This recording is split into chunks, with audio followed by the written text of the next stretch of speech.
फैसलाबाद में अलमनाक साहनिया पुलडिंग रोड पर खड़ी कार से 3 अफराद की जली हुई लाशें बरामद, ताज शनाख्त नहीं हो सकी। बैरिस्टर गौहर शेर अफजल मरवत की पार्टी रुकनियत खत्म होने से लाइल्म निकले, बतौर चेयरमैन किसी ऐसे फैसले की मंजूरी नहीं दी, पार्टी चेयरमैन का इसरार।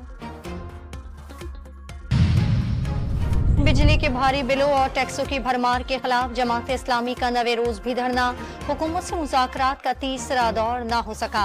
जमात इस्लामी का आज कराची में भी धरना देने का ऐलान।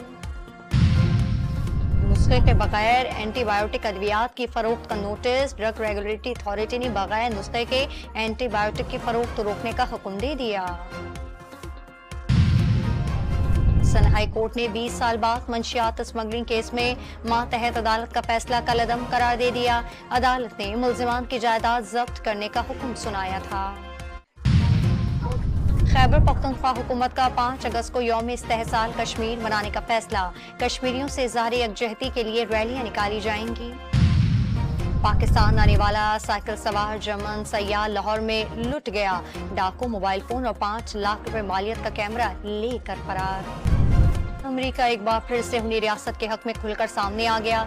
ईरान और हमास के मुमकिन हमले के पेश नजर जंगी बहरी जहाज मशरक़ वस्ता भेजने का हुक्म। ईरान का इसराइल से इंतकाम लेने के हक से किसी सूरत दस्तबरदार न होने का ऐलान। हमास सरबरा पर हमले की तहकीकात में भी तेजी, 2 दर्जन अफराद से ज़ायद मुश्तबा अफराद जेर हिरासत। और अंदरूनी सिंध कई शहरों में बारिश, सांगढ़, शदादपुर, शाहपुर में नशीबी इलाके ज़ेरियाब, इलाका मकीनों को मुश्किलात का सामना।